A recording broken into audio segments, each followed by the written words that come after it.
আপনার বিবি ঘরে রান্না করছে, রোজার মাস, সেও কিন্তু রোজাদার, আপনিও রোজাদার। সারাদিন রোজা রেখে ইফতার অথবা সাহারি অথবা রাতের খাবার হয়তো লবণ একটু বেশি হয়ে যাচ্ছে, একটু কম হয়ে যাচ্ছে, এই ইস্যু কেন্দ্র করে অনেক পরিবারে ঝগড়া হয়।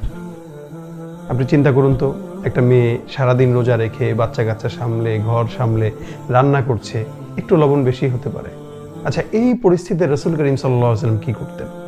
নবী করিম সাল্লাল্লাহু আলাইহি ওয়াসাল্লাম কোনো খাবার যদি পছন্দ না হতো অথবা কোনো কমতি বা কোনো বেশ কম হতো, নবী করিম সাল্লাল্লাহু আলাইহি ওয়াসাল্লাম চুপচাপ হাত গুটিয়ে বসে থাকতেন, খাবারের দোষ ধরতেন না এবং উনি খাবারের দোষ ধরা পছন্দ করতেন। রমজান মাসে যদি আপনার বিবির কোনো রান্নায় একটু দুর্বলতা থাকে, হাসি মুখে মেনে নেন, এটা রাসূল করিম সাল্লাল্লাহু আলাইহি ওয়াসাল্লামের সুন্নত পালন হয়ে যাবে। আসুন আমরা রমজানে, এই রোজার মাসে, রমাদান কারিমে বিবিদের উপরে আমরা সহনশীল হই। তাদের রান্নায় যদি কোনো ভুল থাকে, আমরা সেটা নবী করিম সাল্লাল্লাহু আলাইহি ওয়াসাল্লামের সুন্নত মোতাবেক মেনে নিই। রাসূলের এই সুন্নতটি আল্লাহ পাক আমাদের সকলের অন্তরে ঢুকিয়ে দেখ, আমল করার তৌফিক দান করুক। আমিন।